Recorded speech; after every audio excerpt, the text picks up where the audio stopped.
Tuhan,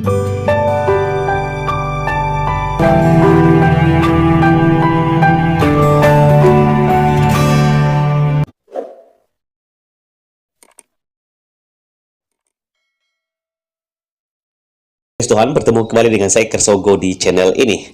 Bagaimana kabar kita semuanya? Semoga saudara-saudara sekalian kita semua yang sedang menyaksikan video ini tetap sehat-sehat saja ya. Amin. Ya, teman-teman yang dikasih Tuhan, di kesempatan ini saya akan menanggapi satu cuplikan video dari Ustadz Yahya Waloni. Di beberapa hari ini kita mendengarkan berita yang tersebar bahwa Ustadz Yahya Waloni ini sedang sakit. Dan terlihat di dalam foto bahwa Ustadz Yahya Waloni ini sedang dirawat di rumah sakit dan ada bantuan oksigen dari medis yang ditempelkan di hidungnya. Nah, tidak sedikit orang mendoakan Ustadz Yahya Waloni ini. Ada yang mendoakan Ustadz Yahya Waloni supaya cepat sembuh, tapi ada juga yang mengucapkan RIP ya, rest in peace, dan selamat jalan atau innalillahi. Dan ada juga yang mengatakan bahwa Ustadz Yahya Waloni siap-siap akan bertemu dengan 72 bidadari, dan ada banyak yang tersebar pesan-pesan dari banyak orang terkait dengan foto yang tersebar di media sosial. Ya, nah di kesempatan ini saya akan menanggapi cuplikan video dari Ustadz Yahya Waloni. Kita akan mengenang dan melihat bagaimana kearogansian Ustadz Yahya Waloni, dan saya akan memberikan penjelasan singkat untuk apa yang harus kita lakukan saat melihat keadaan Ustadz Yahya Waloni ini. Mari kita dengarkan bersama-sama. Lagi musim virus apa itu? Corona, sampai orang Arab pun jadi pengecut. Raja Salman pun kehilangan iman. Kosong Mekah. Nggak ada yang berani umroh. Saya bilang ini Arab yang sekarang ini, Makkah yang sekarang ini sudah kehilangan ghirah keislamannya. Kosong Mekah, takut dengan penyakit. Takut dia dengan masalah. Takut dengan coronavirus. Sampai Indonesia pun dikejut-kejutkan, ditakut-takuti. Ini saya dari tadi datang dari sana, dari pertama kali tiba sampai datang diduduk di sini, tidak ada saya lihat yang pakai masker itu. Kenapa?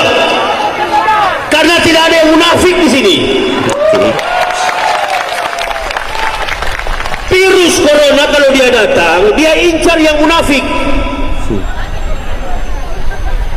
Coba perhatikan, sebelum datang virus corona, Indonesia itu dikejutkan dengan munculnya ular-ular berbisa. Di setiap kompleks ada ular yang datang. Bahkan di masjid di Depok ada ular yang bersarang di mimbar masjid. Kenapa begitu?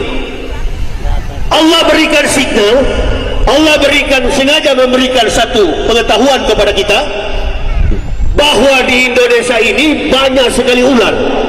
Ular yang ada di mimbar masjid itu tinggal menunggu mana nih ustadz-ustadz yang munafik. Ada yang munafik, banyak. Oke teman-teman ya dikasih Tuhan, demikianlah cuplikan video pertama. Nanti sesudah ini kita akan mendengarkan cuplikan video yang kedua. Nah di sini Ustadz Yahya Waloni mengatakan bahwa hanya orang-orang munafik saja yang terkena COVID-19. Itulah sebabnya dia tidak mau menggunakan masker. Dan ada banyak orang munafik di negeri ini. Itu kata Ustadz Yahya Waloni. Jadi ingat ya, yang kena COVID itu hanya orang munafik saja. Dan tentu pernyataan ini adalah tidak benar ya. Nah kita lanjut video kedua. Dari awal saya tidak pernah pakai masker, sampai sekarang biar baku mati tidak mau saya pakai masker. Jangankan dan kau tembak mati sekalipun saya tidak akan pakai masker. Kalau istri saya mau pakai, kau pakai aja, saya nggak mau. Karena kita ke surga nggak baku dukung, beda-beda kita. Gitu, ya. Bisa ikuti aja Pak, pakai aja tuh masker, supaya bisa naik kapal. Tetap naik, yakinlah naik kemarin di Peri. Karena tidak boleh naik kalau tidak ada antigen. Antigen bagaimana orang sehat begini? Apalagi saya ini yang menantang kafir. Begitu dokternya dokter Kristen, ini dia. Memang ditunggu-tunggu kau. Bukan vaksin disuntik, mau suntikan mati. Habis suntik lewat, batal jadwal, sudah habis lebih dulu. Syekh Ali Jabir sudah berangkat. Setelah diinterview negatif, padahal positif. Nah inilah permainan, sudahlah. Ini yang begini-gini, Allahu Akbar.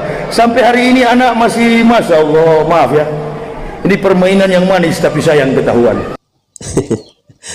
Oke teman-teman yang dikasih Tuhan, demikianlah cuplikan video dari Ustadz Yahya Waloni. Jadi memang benar Ustadz Yahya Waloni sangat komitmen bahwa dia tidak mau pakai masker sampai mati pun, ya, dia katakan begitu ya. Dan bahkan dia tidak mau menggunakan masker walaupun dia harus ditembak mati. Nah, karena dia punya pikiran negatif terhadap virus corona ini, dan dia juga mengatakan dia tidak mau di antigen, dan bahkan dia takutkan kalau nanti orang kafir yang jadi medis untuk vaksin dia, suntik dia, dan dia takut disuntik mati. Nah, ini adalah spekulasi yang salah dan itu tidak dapat dibenarkan. Itu pikiran negatif dari Ustadz Yahya Waloni. Nah, sesudah dia mengatakan demikian teman-teman, akhirnya kita melihat sekarang kondisi Ustadz Yahya Waloni itu sedang dalam keadaan sakit dan terbaring. Dan siapa mau tolong kalau model seperti ini? Ini di rumah sakit dan di situ ada banyak orang-orang sakit dan terkena virus corona. Nah, ada satu berita di sini teman-teman ya, di screenshot oleh Denny Siregar. Kembali singgung corona, Yahya Waloni, kalau saya presiden sudah umumkan tidak ada virus corona. Ya, dan sesudah itu akhirnya kita melihat Ustadz Yahya Waloni sekarang sudah terbaring. Belum jadi presiden, ya, belum jadi apa-apa, dan sekarang sudah KO. Dan sudah tidak berdaya lagi. Nah, disinilah kita harus bisa membedakan mana yang perlu kita dengarkan, mana yang perlu kita terima, dan apa yang harus kita lakukan dari setiap apa yang kita dengar. Nah, kalau Ustadz Yahya mengatakan tidak ada virus, dan dia mengatakan hanya orang munafik saja yang kena COVID-19, dan juga dia tidak menggunakan masker, ya lebih baik sampai mati dan lain sebagainya. Nah, kita bisa simpulkan bahwa ketika Ustadz Yahya mengatakan hanya orang munafik saja yang kena COVID, secara tidak langsung dia mau memberitahukan dirinya itulah yang munafik. Nah, saya mau katakan dalam cuplikan video ini teman-teman, karena saya adalah hamba Tuhan, saya tetap mendoakan Ustadz Yahya Waloni supaya cepat sembuh dan supaya juga bertobat ya. Jadi ingat, Tuhan kalau masih berikan kesempatan hidup harus sadar itu adalah bentuk kasih Tuhan supaya ada pertobatan. Tetapi kalau tidak, jangan sampai menyesal. Saya teringat ada satu kisah di dalam kitab Kisah Para Rasul di mana Herodes ditampar oleh malaikat Tuhan oleh karena dia tidak menghormati hadirat Allah, tidak menghormati Allah, dan dia sombong. Itulah sebabnya dia ditampar dan mati dan dimakan cacing. Keangkuhan hidup, kesombongan hidup membuat seorang Herodes meninggal dunia. Nah, kita tidak mau dari keangkuhan hidup juga seperti apa yang ditunjukkan oleh Ustadz Yahya Waloni ini juga sampai kepada dirinya. Ya, kita doakan, kita semua adalah orang berdosa, tapi kita harus berubah karena Tuhan ingin kita ada pertobatan. Demikian cuplikan video ini, kiranya dapat memberikan pencerahan bagi kita. Tuhan memberkati. Shalom.